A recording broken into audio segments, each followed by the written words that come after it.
Boa tarde a todos. Então, estou muito feliz de estar aqui. Eu sou um peixe fora d'água, um engenheiro que talvez tenha sido compelido a gostar do agro, mais especialmente hoje. E antes de mais nada, eu gostaria de homenagear aqui a equipe holandesa que esteve presente no nosso evento, e, em particular, o Art Nieuwenhuis, que é o aniversariante de hoje, e parabéns a ele. Infelizmente, não pude falar isso antes.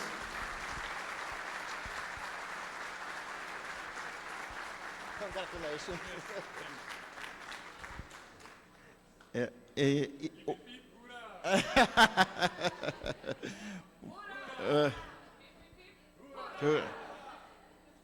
Ok.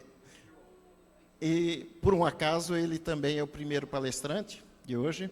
Então, já está compondo a mesa.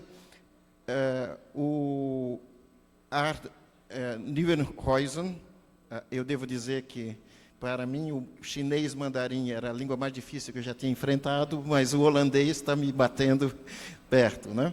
E ele é licenciado e mestre em engenharia agrícola pela Universidade de Wageningen e doutor pela mesma universidade. Atualmente, ele é pesquisador sênior da Universidade de Wageningen e gerente de projetos na Holanda, nos Países Baixos, né?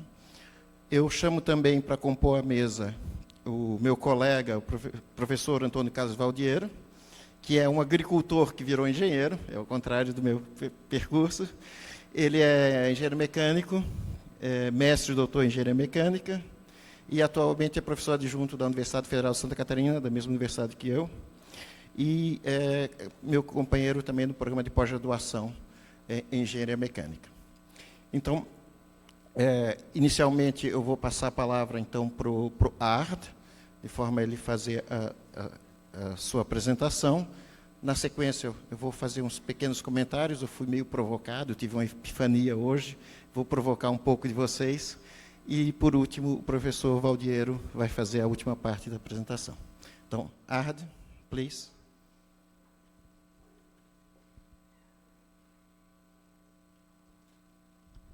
Thank you.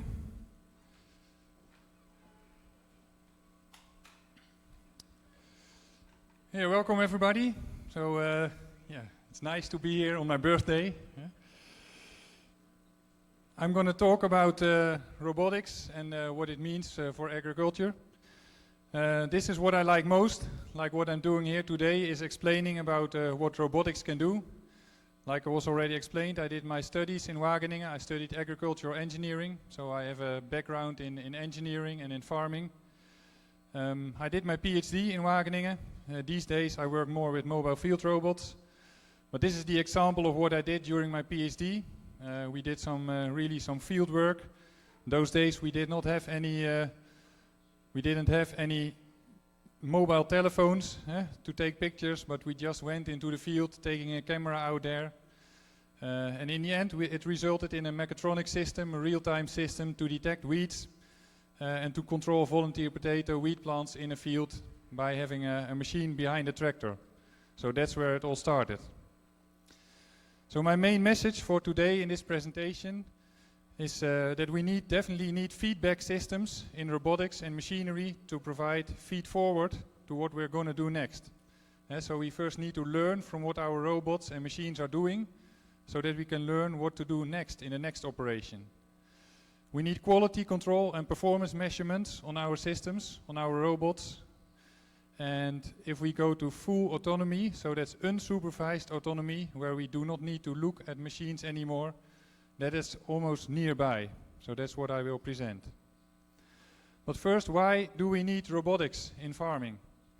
There is a huge labor demand. You all know that especially if we're going to work in high value crops, like these persons are doing in the field in the top picture, they lie on a weeding bed and they pick the weeds from organic grown crops in the Netherlands in a carrot field, and you need a lot of labor to do so. And they only control a 5 centimeter space on top of the ridge, so the other parts are done with a huge weeder, but there is a huge labor demand. But if you want to reach the same quality of work with robotics, you need to compete with these human persons. So if we build a robotic system to do robotic weeding, we need to compare with a 5 centimeter strip of farming where normally humans are doing the weeding. So we need to reach the same quality of work, otherwise a farmer needs even more labor or is confronted with reduced yield because the operation is not precise enough. We also need to think of the timeliness of operation. So as soon as we take a person out of the operation and we introduce a robot to do the work, we need to make sure that we can do the same amount of work in the same amount of time. Because if the weather is good to start planting, to start seeding, or if the weather is good to start weeding, you simply need to go there and you need to finish the job before it starts raining. So I am not, the examples I'm showing today, I'm not always a fan of them because they do not have enough capacity to be finished on time. So I'm also a fan of large-scale robotics. For me, it's just thinking about which kind of people do we have available, how many operators do we have, how many tractor drivers do we have, and is it possible to make these persons with skills to work on the farm, how can we make them more productive in the farm? So for robotics and autonomy, so what I already told, it's about highly automated machines and robotics, and it's only autonomous, the machine, if you can run it without intervention of a human operator. So the example on the left side, it's the Xaver robot. That's the one made by Echo. It's a very lightweight robot. It can only seed 1 row, but you may need about 30 of them to be as equally to reach the same capacity as you reach with a 30-row seeder normally. And you would have to think of what to do if you need to refuel these, change batteries, fill the seed. It's taking a lot of time to keep them operational. So that's what we will discuss about in the presentation as well. But let's explain a bit about the paradigm, how we are developing robots in Wageningen. So on the left-hand side, you see here this robot with his hand raised. And what we do is, in our fundamental research, we look at humans, how we can learn robots' tasks, and then we try to improve it, and then we share the knowledge between robots, and in the end we apply the knowledge, so what we've learned using artificial intelligence, using deep learning, using all the sensor fusion, so that we can apply it in multiple types of robots and even in a robot fleet. That's often what is now already done also when human tractor drivers drive a tractor. You share the knowledge you have from the one operator to the next operator if you want to adjust the speed or the seeding rate or all those kind of things. That's what we do also for robots. But we do not want to program the robots one by one anymore, but we just want to learn from the humans what the robots should do. These are examples of robots that we developed in Wageningen. This one is for robotic harvesting in greenhouses. So this one has been very specifically programmed to harvest just the sweet peppers. We now are going into the apple orchards, especially this time of the season in the Netherlands. We are harvesting a lot of apples. It's repetitive work. There's a lot of logistics involved in getting the product out of the orchards. But we have Dutch technology to bring all these crates automatically out of the orchard. And now this vehicle that you see here, we just replace one person with a robot doing the harvesting of the apples. There's also research on pruning, so where to cut the tree.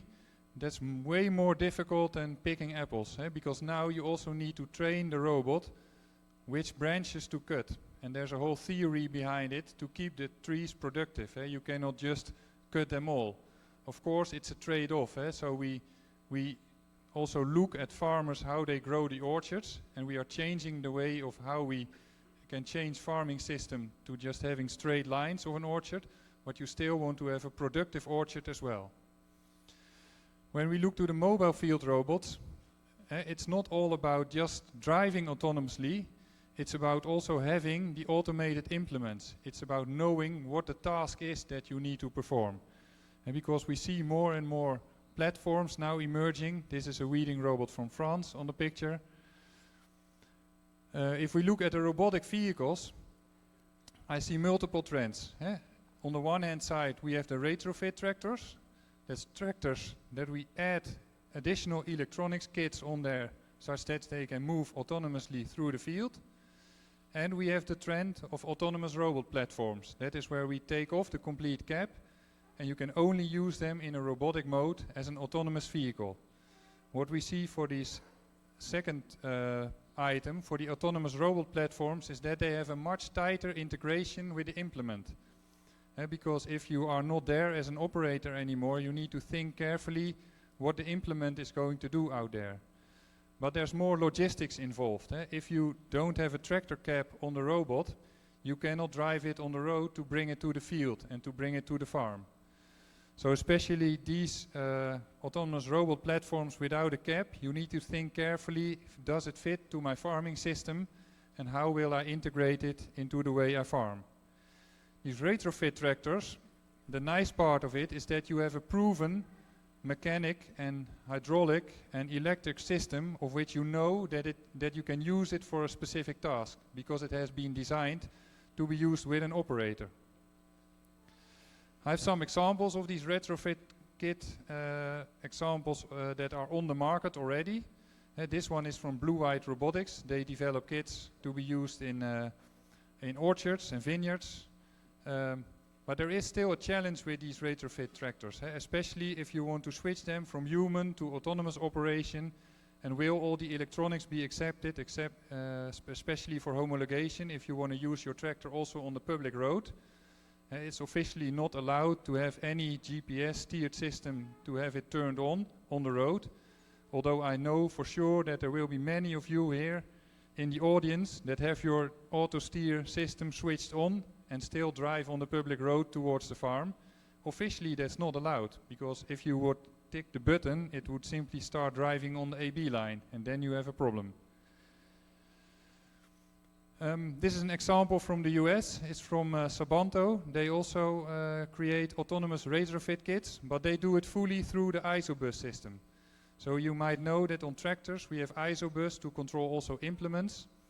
There's now a new part on this standard. It's called TIM. It's a tractor implement management. This means that your implement can send commands to the tractor. So the implement can send a command to the tractor, please slow down, or please you can go faster to reach a higher capacity of the operation I'm doing. So using this system, we can also steer the tractor, and we can stop the tractor, and we can even make turns on the headland. And the nice part is that this whole TIM standard combined with the ISOBUS makes also your communication between implement and tractor makes it completely certified. So it cannot be hacked or anything. It's only that specific combination allows the control. Just this week the company launched also this way of controlling a tractor on a Fendt 700 series. That's now commercially available in North America and Canada, so that you can run your Fendt tractor autonomously through the field, fully safe and certified through the TIM standard. GCA Technologies is also providing retrofit kits. They are now part of Echo Company. So there's now multiple solutions available on the market that will help you to run a tractor autonomously without a driver on there. Completely certified systems with a safety system on board as well. But how are you going to use it? How is the link with your smart implement if you want to jump into autonomy? And this is where I want to explain the system of Exceed. Exceed is a Dutch startup company. They are building this this power pack, this autonomous robot. The one shown here is 250 horsepower. It's a tracked robot. Oh, just go one back. What Exceed did is they are partly owned by Claas. Claas has 50% share in Exceed. And what they do is they link also the implements and the tractor and the robot into one system. They call it 3A. About advanced automation and autonomy. And the idea behind this is that you can have a tractor run autonomously, you can have the robot run autonomously, and you can have even another tractor with an operator in there. and they can work on the same field. So you can oversee the operation of the robot while you yourself are in the tractor driving also in the same field. And it's nice because then if there is something you want to adjust and there's not enough eyes and enough sensors on the machines, you can still adapt the whole process and you have the system in control. And I think this is a nice example of how robotics are going to grow into your farming system. Because you cannot just simply send a robot in a field and turn the autonomous task on and think that it will finish within a few hours or in a day to have your farm finished. Now, these are some more systems that I expect to be available in an unsupervised way in farms, because these systems are available in the market already. The left-hand top is interesting. It's from Lely. Lely is known for their milking robots and even their feeding robots.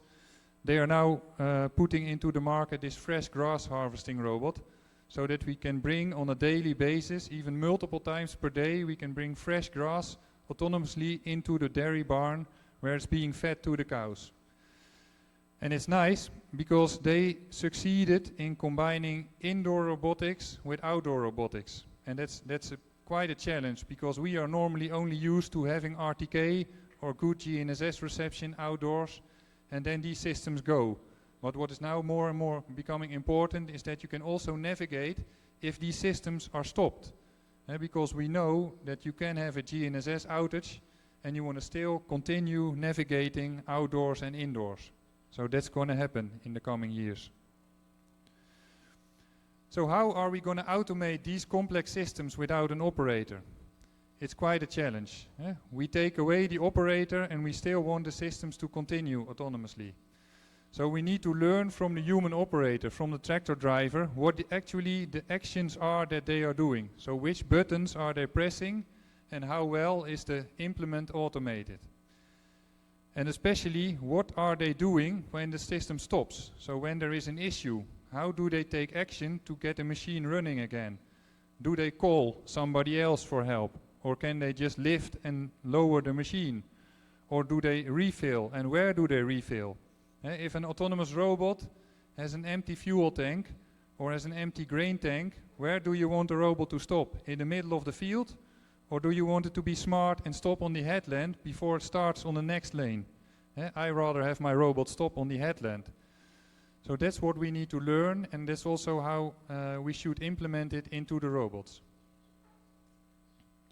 So I expect that we will have teleoperation as a step in between. What I just showed, if we have these multiple systems in one field, so there can be one tractor driver overviewing multiple robots, and these robots can be these power packs, or it can be just tractors which have been retrofitted. That you also have a remote operation in field, such that you can restart a robot to start going again.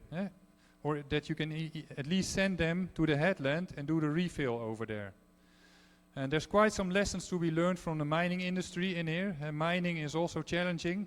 They do not have good connectivity underground, but they managed to have enough connectivity to send machines down under. And even in these open mining pits where GNSS reception is bad, we have a lot of teleoperated machines out there. And we are seeing that these kind of technologies are now being transferred to the agricultural sector. For example, through Caterpillar and Volvo and these large machine manufacturers, they have good examples of how you can teleoperate machines. The next step is that we go into self-learning systems. So that's even more challenging for robotics. But if we learn from this feedback from the operators, how they are using their machines, we can also start to train our robots and our autonomous systems on how to do it even better in the next season. And so we have to reward the robot systems when they perform well. So if they've stopped at the headland, or if they've done the seeding job right, or if they've done the weeding job right, we need to give them a reward. So it feels like they are getting brains, but it is what's going to happen. So just think of that we need, in these self-learning systems, we need to reward the robot. We need to tell robot systems when they've done the job right. Because if we do not, then they just keep doing the same. But how are we going to help in giving them the right rewards? That's only possible if we orchestrate the farming system from a way above. So we need to think also, like now the farm manager is doing, how, where and how are we going to send the tractor drivers into the field? So how are we going to send the robots in the field? We do it task-based or with multiple robots and tractors and humans together. We can even think of having smart routes. Probably the human driver needs to do the difficult parts in the field, and the robot give them the simple task because you know for sure that it can take care of the nice lanes. But then you also want to know where to meet each other to do the refill, and that's what we can all simulate in a digital world. So I want to give a small example of some large-scale pilots we did in a European Union project. We're running in Spain, France, the Netherlands, Greece. On commercial farms in real-world operating conditions, we run robots. So we run robots to do spraying in orchards, to do weeding in vegetables, weeding in sugar beet, and spraying in grapes in Greece. We have some technical aims, so we want to make use of existing standards.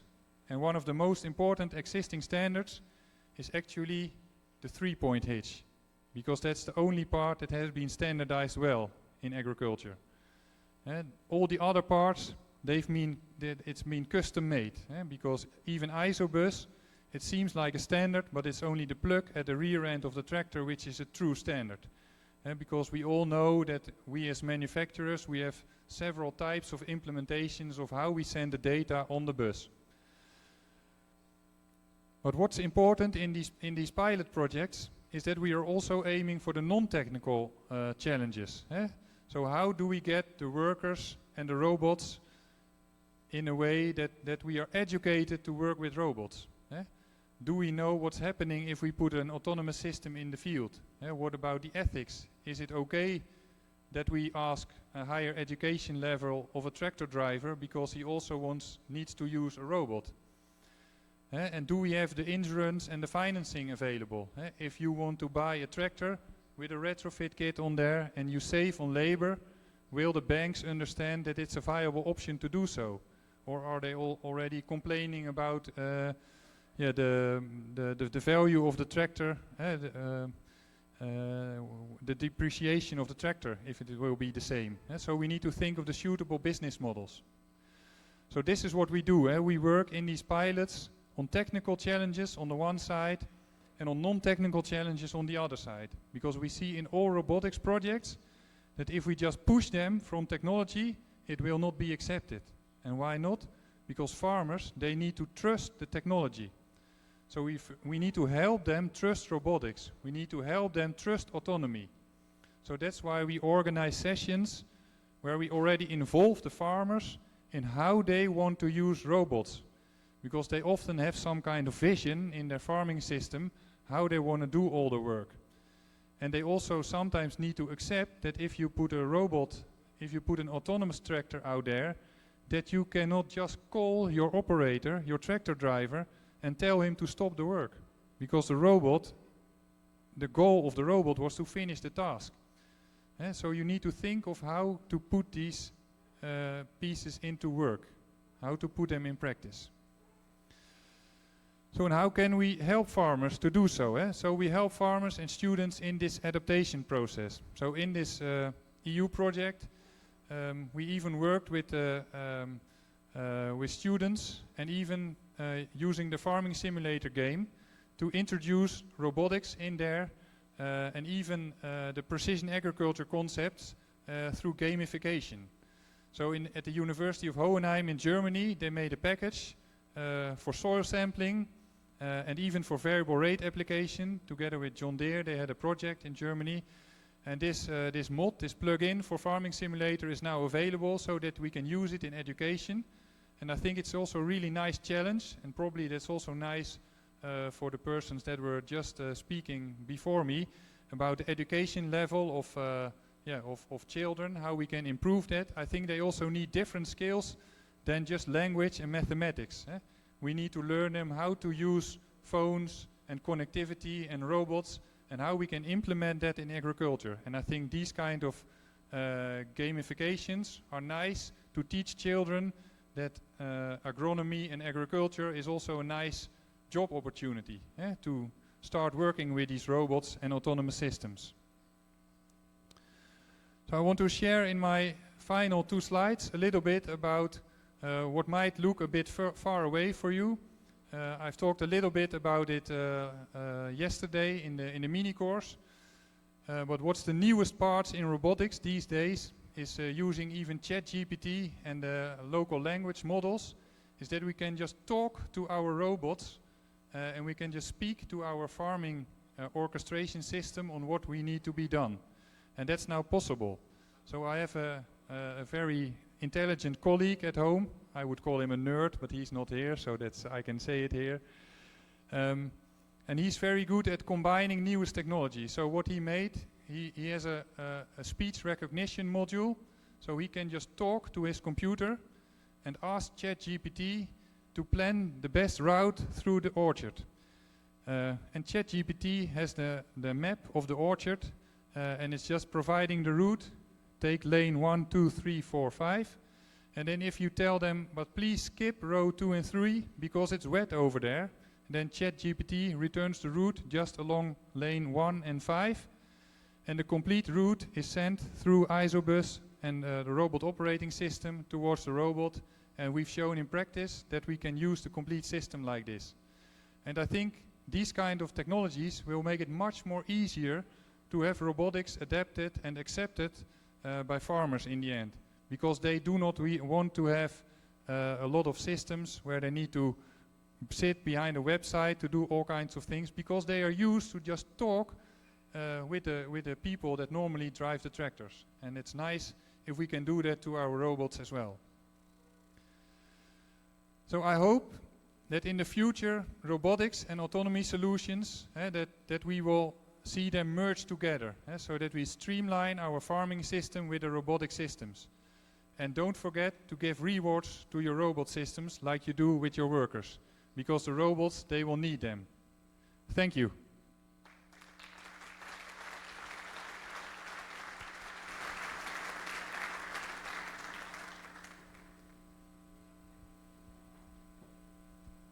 Thank you very much, Art. Well, at the beginning, in the morning, until this morning, oh, sorry. Vou falar em português, pessoal, acho que é melhor. já estava com modo trocado aqui. Bem, pessoal, até essa manhã eu não queria falar nada, porque praticamente a minha formação é na área de indústria, na área de engenharia mecânica, e meu amigo de mais de 30 anos, o professor Valdiero, me trouxe aqui, e eu estou encantado com o agro, e estou encantado com toda a tecnologia aqui do agro. Mas eu tive tipo uma epifania de manhã, e como eu acredito que as coisas não são somente imanentes, né, ela tem um transcendente a mais, eu acho que isso me inspirou a fazer uma provocação para vocês. Eu espero que eu não seja tão provocativo e que vocês não me joguem pedras, por favor, tá? Então eu vou fazer uma provocação em alguns níveis. Primeira coisa, o professor Valdiero vai falar sobre automação, mas essa pessoa aqui é um gaúcho também.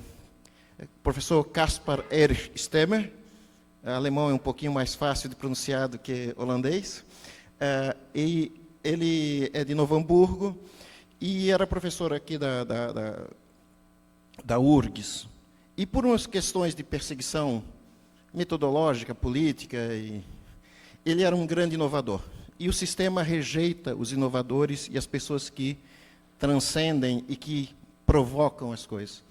Então, ele acabou se sentindo mal e foi aceito em Santa Catarina, na Universidade Federal de Santa Catarina. Ele é o grande responsável pelo curso de engenharia mecânica e digamos assim, pelo nome que a engenharia mecânica de Santa Catarina hoje tem, em nível regional, nacional e até internacional. Então, um gaúcho, um talento gaúcho que vocês perderam exatamente por uma questão de perseguição. Eu vejo aqui e vi nesse ambiente uma situação de pessoas, lideranças, pessoas que podem mudar, criar um impacto aqui na sociedade. Então, eu vejo aqui a Ana Nery, vejo a Fernanda também, que tem um potencial grande nesse sentido. A Teodora, que é um exemplo de pessoa e de liderança, e o professor Telmo, que segue as linhas que o Stemmer colocou e criou um impacto muito maior, né, uma grandeza e um impacto em toda a sociedade aqui presente. Mas o que eu vejo como um membro de fora?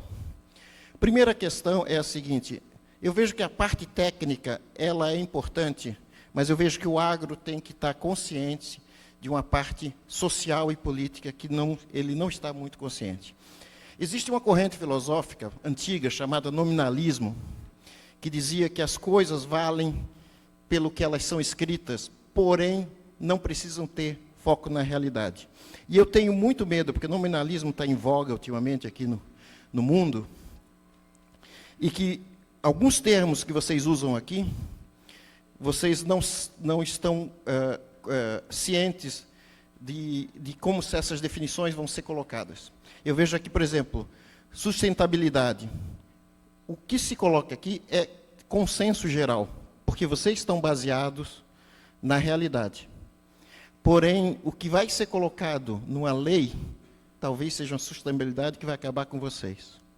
Eu vejo termos como ESG, Environment, Social and Governance, que em termos escritos parece algo bom, mas se você for ver o que isso tem por trás, ele pode ser a destruição de todo esse ecossistema que nós temos aqui. Eu vejo as pessoas falando em crédito de carbono. É uma coisa que parece interessante. Porém, dependendo da forma como for colocado, isso vai ser uma intervenção num sistema econômico. Vocês do agro não precisam de bengala. Vocês do agro se forjaram na economia, sendo grandes produtores e transcendendo as barreiras que têm.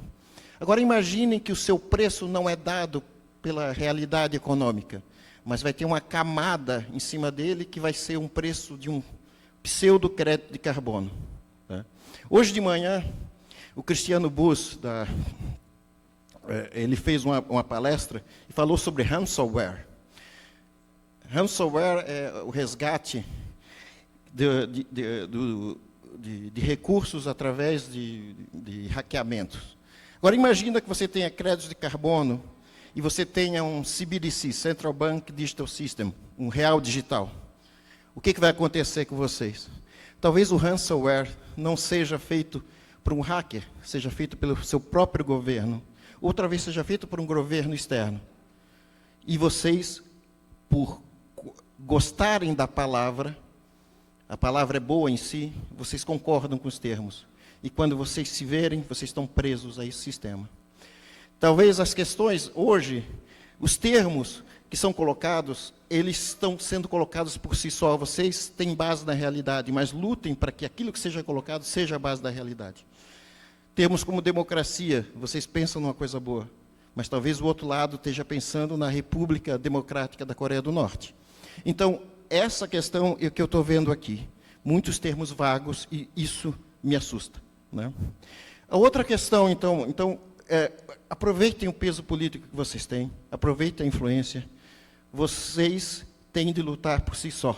Eu sou um membro externo, não tenho vínculo a ninguém, então eu posso falar essas insanidades aqui da frente de vocês. Outra questão que eu queria colocar, que é uma outra percepção, é a questão da digitalização. Hoje de manhã também foi a provocação que o Fábio colocou na apresentação dele, e naquele momento eu vi, existe a agricultura 1.0, que é a mecanização, hoje estamos na 4.0, que seria a agricultura digital, indo para 5. Tá? Agora, uma questão que aconteceu na indústria, que daí vem a minha experiência, é a evolução de como é que fica a indústria, por exemplo, 4.0. Quando você pensa em colocar uma digitalização, nós temos que ver como é que é a nossa questão das máquinas. Durante um certo tempo, na indústria se queria criar células de manufatura flexível, Kanban, Just in Time, e se queria fazer com que tudo fosse robôs, e robôs fosse utilizado para tudo. Só que robô é um grande pato. Um robô, ele faz muita coisa, mas se ele não é uma coisa específica. Ele é como um pato, ele nada, mas não nada bem, anda, mas não anda bem, grasna, mas não grasna bem, ele faz tudo pela metade. E hoje, a indústria está passando da flexibilidade para a reconfigurabilidade. Então, e nisso, a agricultura 1.0, que é baseada na máquina, tem que voltar. Por quê? Com a reconfigurabilidade, você tem que fazer máquinas que são para nichos e não reaproveitar sistemas que são gerais, porque vão ficar muito caros e não vão atender vocês. Então, a reconfigurabilidade é um novo passo que eu acho que isso aí, da minha experiência como um outsider, um estrangeiro aqui, eu poderia colocar para vocês. Na indústria, é bem dividido dois fatores, a inspeção e a intervenção. Inspecionar, verificar o solo, isso é simples, entre aspas, né, dentro de certo limite. Mas quando a intervenção, tem tipos de intervenção que a indústria usa. Por exemplo, robô para pintura, robô para soldagem, ele não toca no sistema. Mas aqui, muitas vezes, eu vejo, e a minha impressão é que a agricultura está virando um videogame. E a agricultura não é um videogame. A agricultura é o que eu vi ontem, é meter os dedos no solo, é fazer sulcos, é tocar na terra. E quando você tem intervenção que precisa ter contato, você precisa de máquina específica. Então, isso é a minha segunda provocação, que eu queria fazer como um estrangeiro que está aqui colocado, né? E, bem, com isso eu termino aqui a minha intervenção, porque eu sou só o moderador, um pouco metido, e gostaria então de passar para a apresentação do professor Antônio Carlos Valdiero, que vai tratar mais sobre essa questão da automação do ponto de vista de máquinas.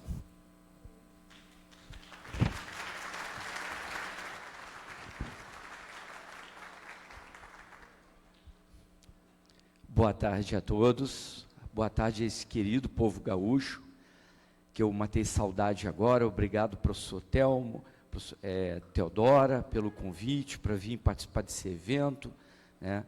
Estou muito feliz. Depois vocês vão ver aqui um dos grandes motivos que eu estou feliz. Acho esse evento diferenciado, né? E matei tanta saudade do Rio Grande do Sul. Tomei até chimarrão. Estava com saudade de chimarrão, né? Tomei um chimarrão. E o Daniel já contou para vocês um pouquinho do professor Stemmer, né? Eu nasci em Volta Redonda, cidade do Aço. Ele contou também que eu era metido agricultor, acho que não, só enganava, né? E me despertei pela engenharia mecânica, pensando na agricultura. Fiz engenharia mecânica na UFRJ, no Rio de Janeiro. Descobri lá o professor Stemmer. Eu fiz um curso de controle numérico. Ele estava numa fita de vídeo naquela época, era fita de vídeo cassete, né? E é o primeiro professor que eu ouvi falar em Santa Catarina. Depois, quando eu estava terminando a graduação, eu ouvi falar do professor Nelson Bach, é vivo ainda, né? Que tinha parceria com a Epagre e desenvolvia máquinas agrícolas. Nossa, os meus olhinhos ficaram brilhando. Eu tinha mal tinha 20 anos ali, e eu fiquei brilhando. Vim visitar Santa Catarina, eu falei, é isso que eu quero, né? Vamos fazer máquinas para agricultor. Tive uma experiência maravilhosa lá, em Agrolândia, Ituporanga, cebola, alho, né? E para mim foi muito legal. E através de lá, eu vim para o Rio Grande do Sul. Descobri que eu queria ser professor, né? Então, e a verdadeira escola para mim foi o Rio Grande do Sul aqui, né? 25 anos que eu passei aqui, né? E eu estou agora 4 anos lá, né? E o pessoal brinca que eu saí do Rio Grande do Sul, mas o Rio Grande do Sul não saiu de mim, porque os meus alunos lá são gaúchos. Tem um aluno de doutorado, tem um aluno de mestrado que é filho de um aluno meu. Encontrei empresários aqui na amostra, que já foram meus alunos. Então, meus filhos nasceram aqui, tem gêmeos gaúchos, tem a caçulinha gaúcha também, então lá em casa quem manda é gaúcho, tá? Quem manda lá em casa são gaúchos, né? Bom, vamos lá, porque o tempo é curto, né? E eu vou ter que acelerar aqui então, né?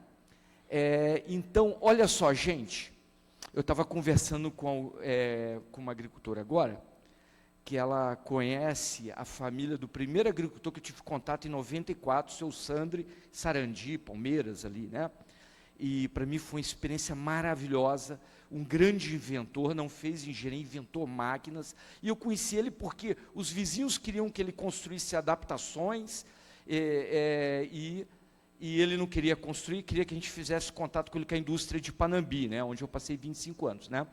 Mas eu gostei muito, queria elogiar o professor Telmo Amado e a Teodora, porque, nossa, esse evento tem agricultor, isso é maravilhoso, né? Isso dá um diferencial para esse evento. Eu já participei de um evento esse ano que não tinha agricultor, tinha engenheiro agrônomo, engenheiro mecânico, não tinha agricultor. Eu estou acostumado, eu participo da Sociedade Brasileira de Engenharia Agrícola, né? Apesar de ser engenheiro mecânico, mas eles têm me aceito lá, né? Então, é muito legal quando você tem agricultor. E eu devo aos agricultores muita inspiração para alguns projetos que eu trabalhei junto com meus alunos na engenharia mecânica, né?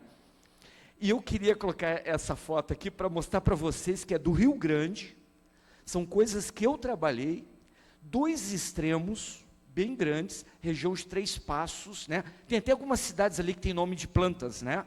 Eu estava vendo a Emater que dá um apoio, já está chamando de plantas bioativas. Antes eram aromáticas e medicinais, né? Estava tentando me atualizar. Nessa época aqui, ainda a gente falava. Então, vocês veem, isso aí é o lemongrass, em alguns lugares chamam capim-limão, outros chamam cidreira. Nossa, tem um potencial enorme.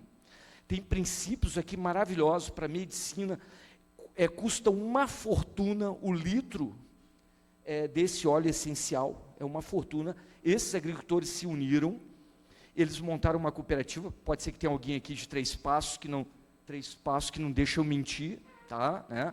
São pequenas propriedades, às vezes eles não conseguem cultivar mais do que 2 hectares, porque não tem mão de obra, é mão de obra familiar mesmo, né? E a gente pôde fazer um trabalho com eles, tá? Aprendi muito com eles, né? E é muito bacana, tá? Então, aqui é um desafio que tem a ver com agricultura de precisão é gerenciamento localizado, né? Eles faziam orgânico até, por causa de uma multinacional que comprava os óleos, e depois os óleos voltavam para o Brasil até mais caro, até eu sou cliente de alguns óleos, né? Aprendi muito ali. E aqui eu coloquei para vocês um outro extremo, Condor, um projeto bem bacana, fazendeiro aqui mora em Panambi, dono dessa propriedade, mais de 1.000 hectares, né? Grandes grupos, né? Que nós já tivemos até apresentação que eu gostei muito, né? Grandes grupos internacionais dão um apoio, e ali junto o empresário de Panambi, que ainda tinha a oportunidade de inovar, tá? Eu também, antes de eu ir para Goiás, antes de eu ir para Santa Catarina, né? Eu pude passar alguns meses coordenando um curso lá em Horizontina, próximo da John Deere, e eu conheci o Green System, né?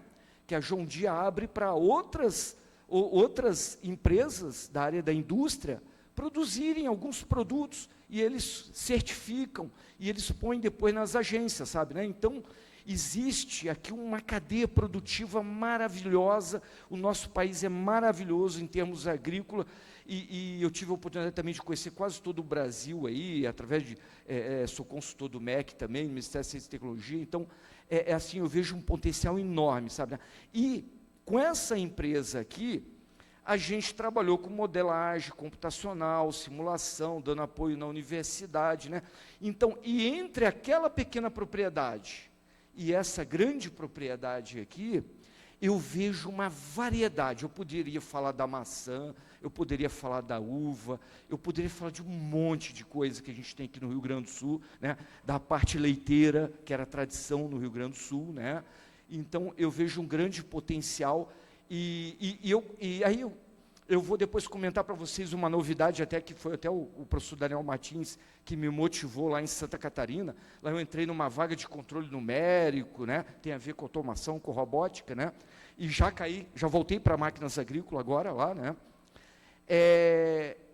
O nosso país tem vários biomas, e em cada bioma, então, nós temos cadeias produtivas. Olha, gente, a gente não pode multiplicar muito a produção, né? E eu nem preciso de justificar isso.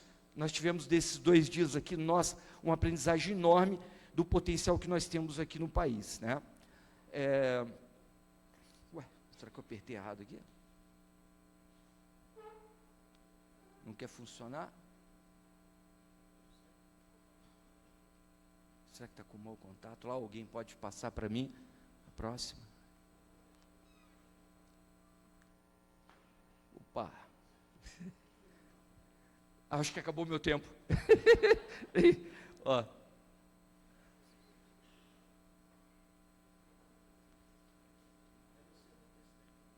Será que eu aperto aqui? Vamos ver aqui. Não, vamos ver.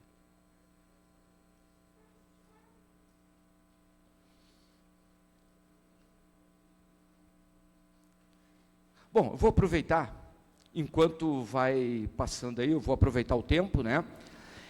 Eu vou mostrar para vocês agora aonde que nós estamos. Aqui isso que eu vou passar rapidinho, só para mostrar para vocês que há uns 10, 15 anos atrás, quando eu ainda estava aqui no Rio Grande do Sul, tá?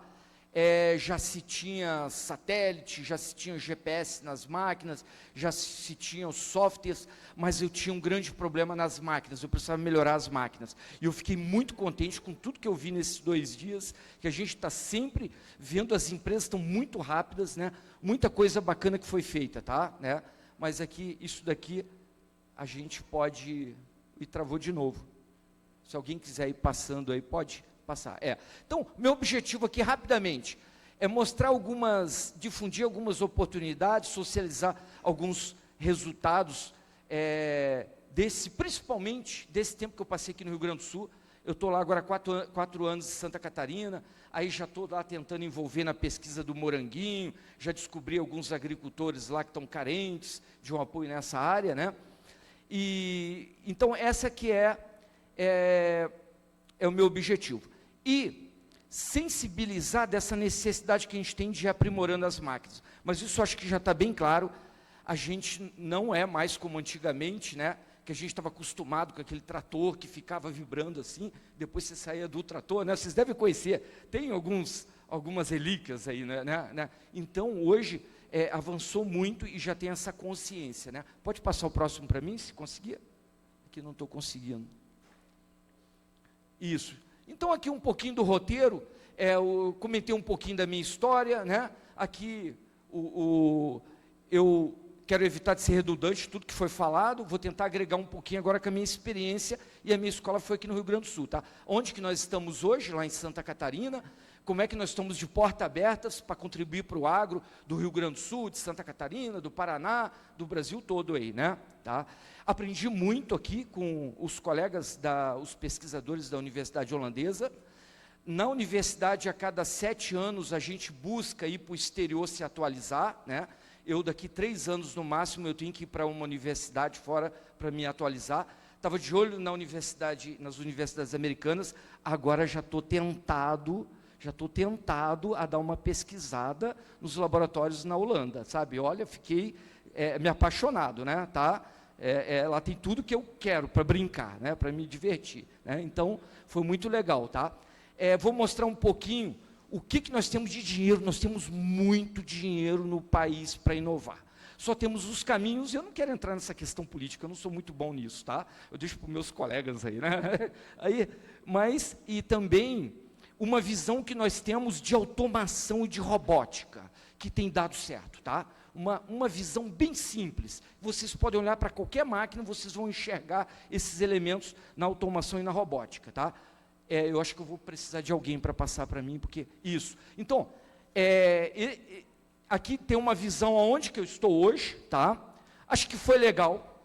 Vou ser sincero que eu saí de coração partido do Rio Grande do Sul, mas eu continuo, né? Estou aqui no Rio Grande do Sul agora, né?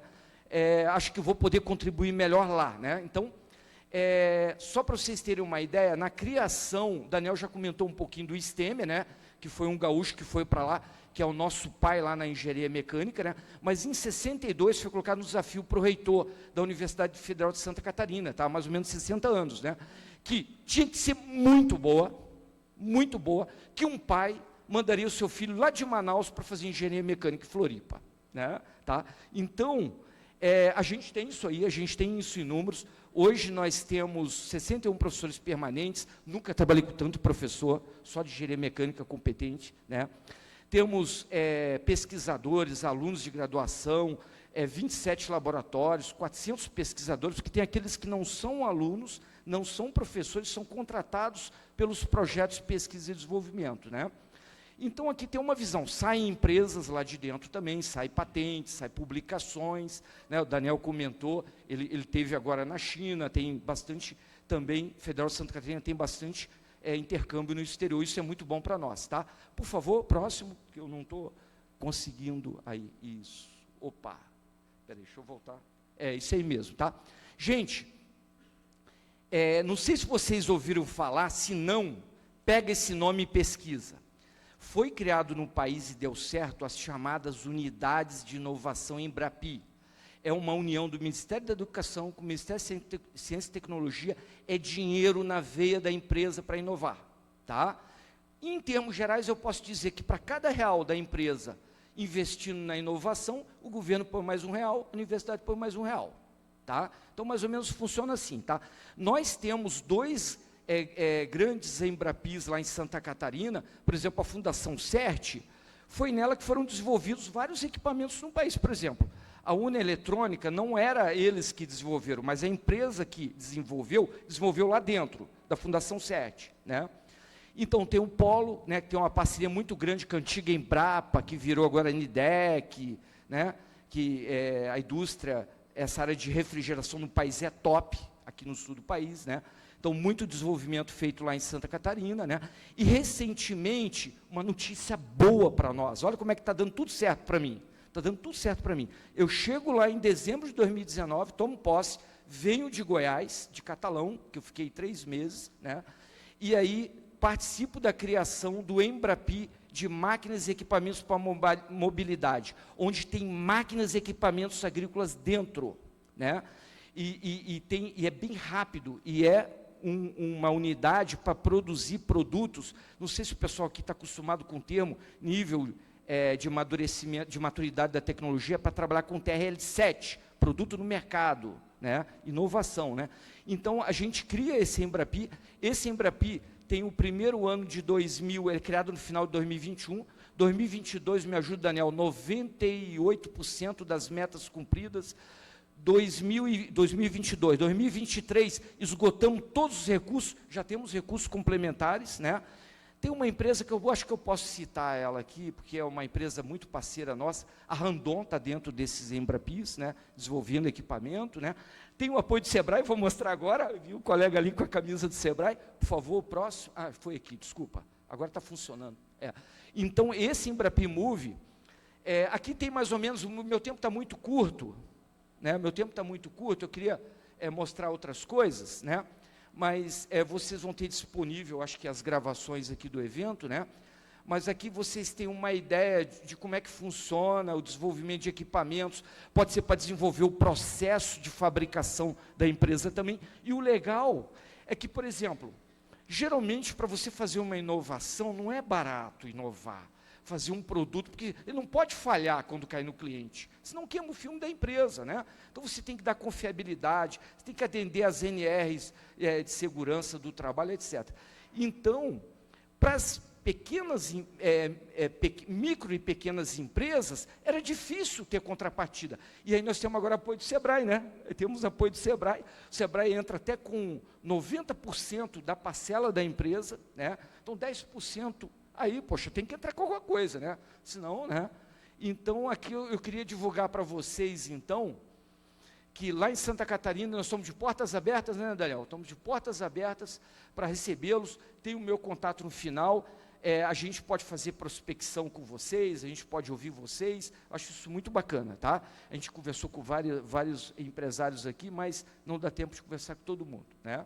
Podem me procurar depois, né, do evento também, né?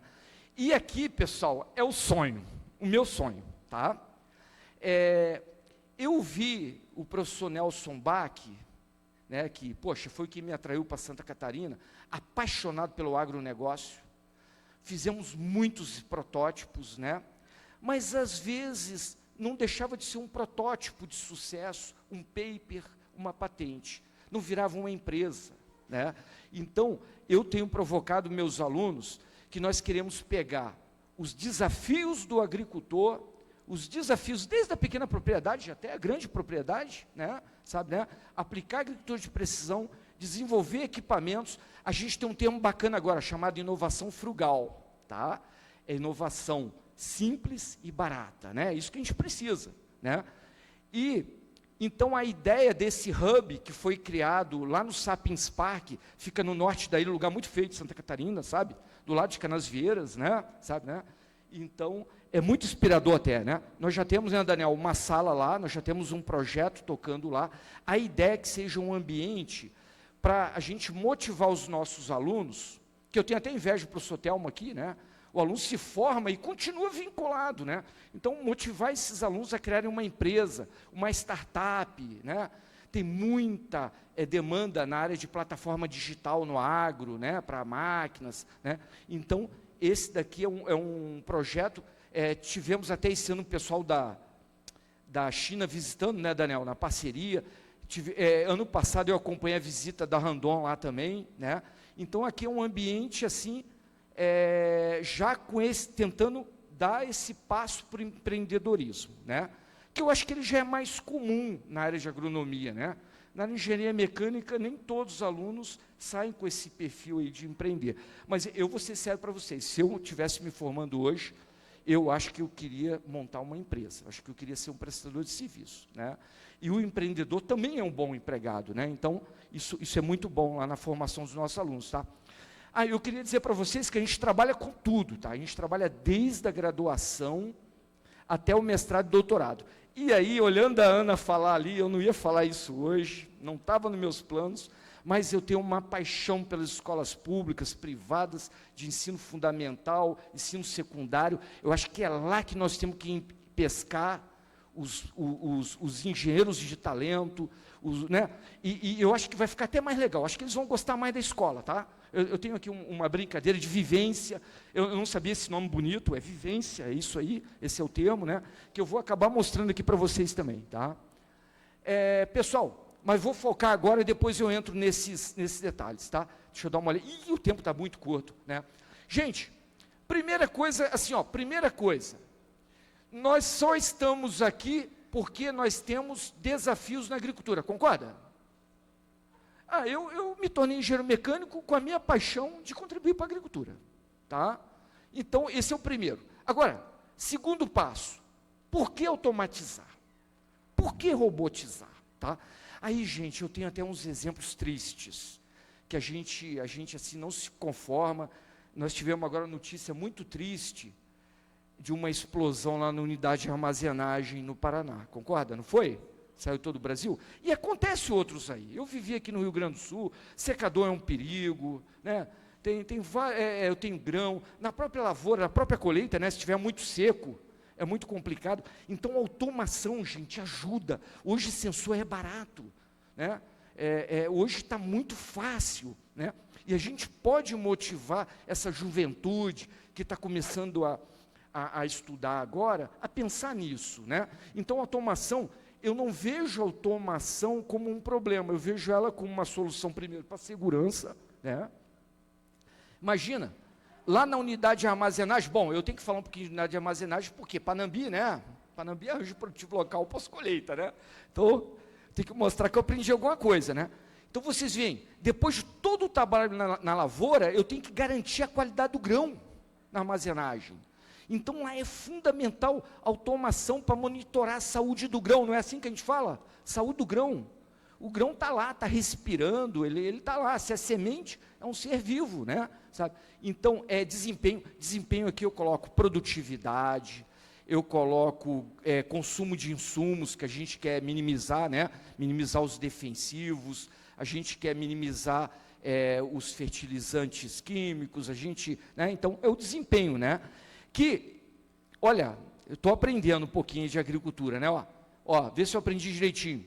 Saúde do solo é saúde vegetal, é saúde animal, é saúde humana, certo? Né?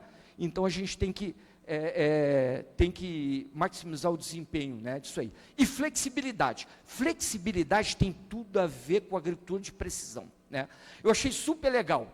Numa das apresentações, tinha que ser feita uma aplicação lá no cantinho, lá, onde tinha uma infestação de erva daninha. Poxa, imagina, eu chegar com um pulverizador lá. Foi de drone, era pontual. Isso é flexibilidade. Flexibilidade é o seguinte...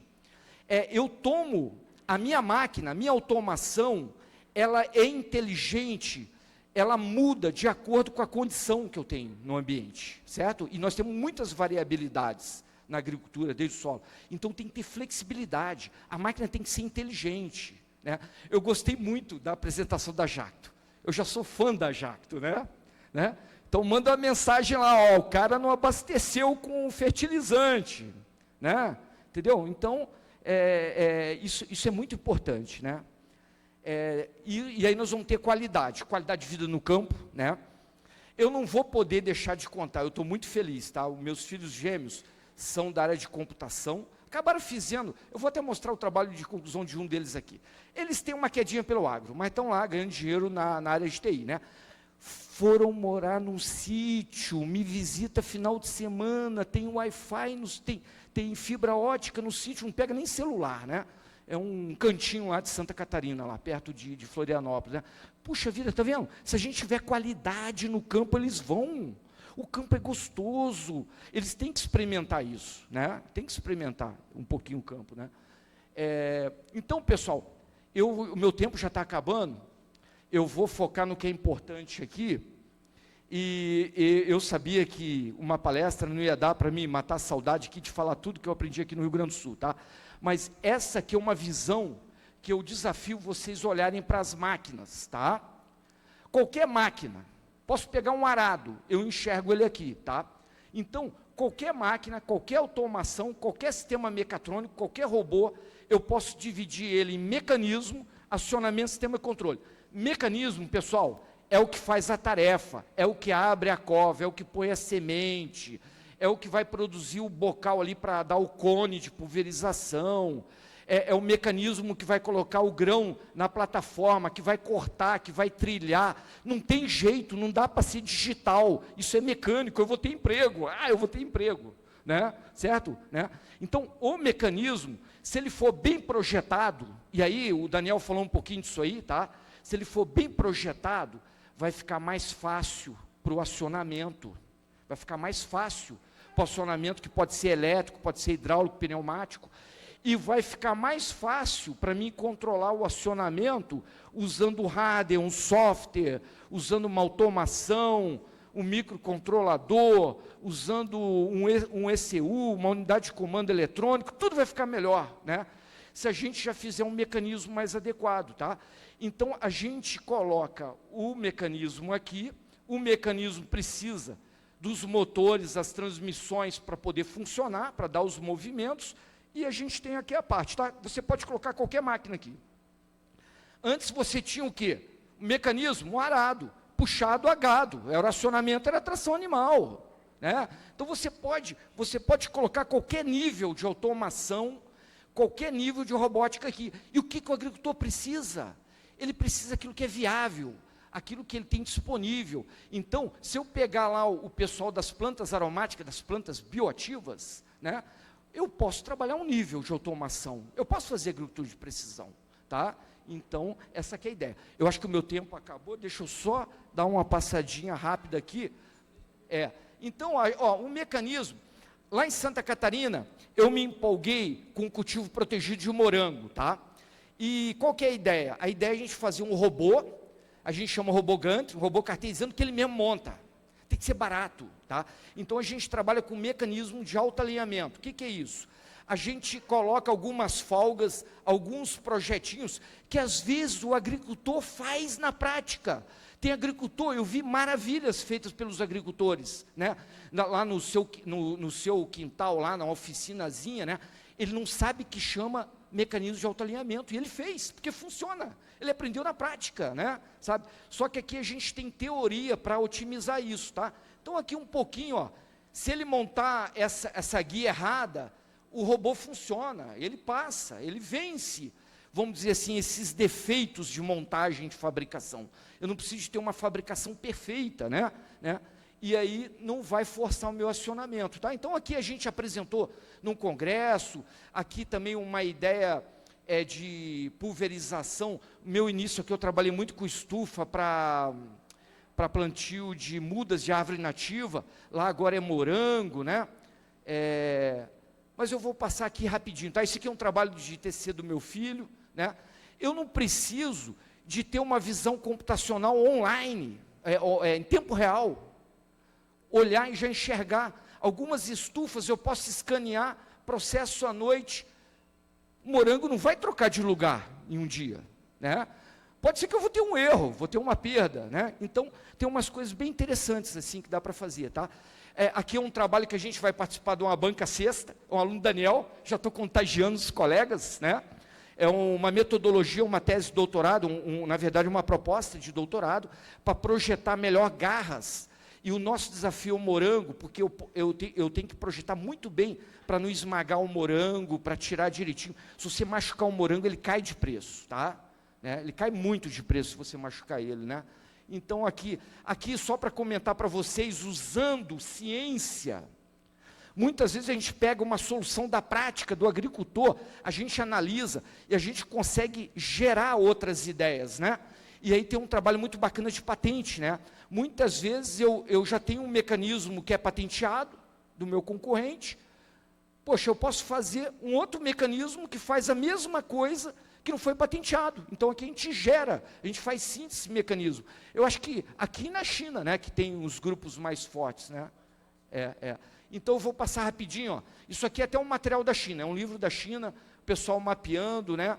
Eu sou muito fã de atuador hidráulico, tá? Eu sei que tem uma tendência de entrar atuador elétrico. Poxa, falei tão mal ontem no meu curso de atuador elétrico, e tinha um colega aqui que vende atuador elétrico, né? Eu fiquei triste depois, né? Eu não queria falar mal do produto dele, né? Mas tem as suas aplicações, tá? Tudo tem as suas aplicações, né? Eu vou aqui, então, avançar aqui. A parte de atuadores hidráulicos a gente trabalha bastante, tá? Cada cadeia produtiva, a gente pode analisar as etapas, as tecnologias e as variabilidades, os atributos do solo, as pragas, o clima, né? Então, a gente tem essa visão, tá? Acabou o meu tempo, né? Um minuto? Wait. Yes. Já passou, tá? Excuse me. Aí, aqui, esse aqui eu vou passar rápido, tá? Isso aqui são produtos da indústria do Rio Grande do Sul, que eu trabalhava com eles, ideias, né? Que tem tudo a ver com agricultura de precisão, tá? Algumas bancadas que a gente montou em laboratório, para taxa variável, pulverizador, tem muita coisa bacana para fazer. Eu sou muito fã da Embrapa, a Embrapa Instrumentação, nossa, tem muita solução bacana, tá? Isso aqui tem a ver lá com as escolas públicas, ó, tá? Então, eu acho que tem que levar os alunos para o campo. Tem que dar aula de biologia lá, nós temos um laboratório no campo, né? Nós temos um laboratório no campo. Nós temos um laboratório de química no campo, de biologia, tudo, né? Então, esse aqui era um projetinho que a gente desenvolveu com os alunos, já pensando na robótica móvel, tá? Aí, isso aqui era a turma de engenharia, tá? A gente dava o kit, eles montaram o tratorzinho, né? Então, aqui na parte de hidráulica, eu tive alguns projetos ligados a colhedoras, né? A parte também de uso de hidráulica para taxa variável fertilizante. Aqui na parte também de florestas, eu sei que teve hoje um evento que eu não pude assistir, hoje de manhã, né? Muito interessante, muita aplicação para robótica. Esse daqui foi lá em Pernambuco, um projeto lá em Pernambuco para poda. Poda é muito importante para fruticultura, para uva, para maçã, né?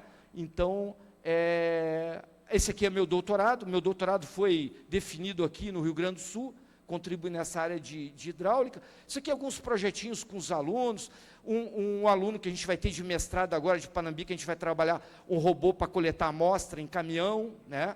Aqui uma ideia que a gente tem para a máquina de limpeza. Máquina de limpeza hoje você gasta um monte de dinheiro fazendo uma fundação para ela não sair andando. Aí a ideia é que nós temos de usar suspensão ativa nas máquinas de limpeza, muita automação na unidade de armazenagem, já falei isso para vocês, na aeração, na parte de animais também, automatizar os tratos com soluções, né, vamos dizer assim, frugais, soluções mais adequadas ao agricultor, principalmente o pequeno, né. O celular está virando uma interface homem-máquina, então está muito fácil. Eu gostei da Jacto, mostrou lá um aplicativo para o agricultor, né, lá na parte, né. Então, isso aqui feito pelos alunos. Aqui é a metodologia que a gente trabalha, tá? Então, tudo começa com uma necessidade do agricultor. Esse é o nosso objetivo. E a gente vai trabalhando a parte matemática, que é muito importante, a brilhante apresentação do ARD, para a gente fazer o gêmeo digital, a tecnologia 4.0, a 5.0, né? Então, a gente vai trabalhando em paralelo isso aí, né? Desculpa aí o atraso, muito obrigado. Aqui são os laboratórios que contribuem nessa área, né?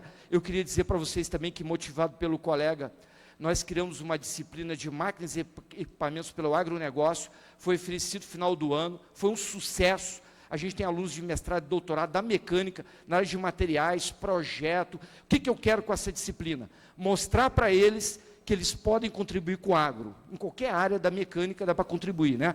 Essa disciplina foi oferecida esse ano, 40 alunos, lotou, né? Eu ofereço ela quinta e terça à noite, remoto, porque aí eu tenho alunos que estão na João Dia, que estão fazendo, eu tenho alunos na CNH fazendo essa disciplina, né? Aí eu consigo favorecer também uma interação maior com o campo e com a indústria de máquinas agrícolas, tá? Então, é uma disciplina que a gente está oferecendo agora de maio a julho. Me ajuda, a comunidade pode participar também, né? Bom, obrigado aí, pessoal.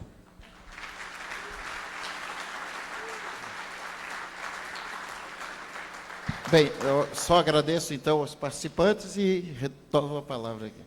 Agradecemos a fala dos nossos painelistas e também do moderador e convidamos de imediato o professor Vinícius para fazer a entrega de um mimo aos palestrantes e também para tirar a foto oficial.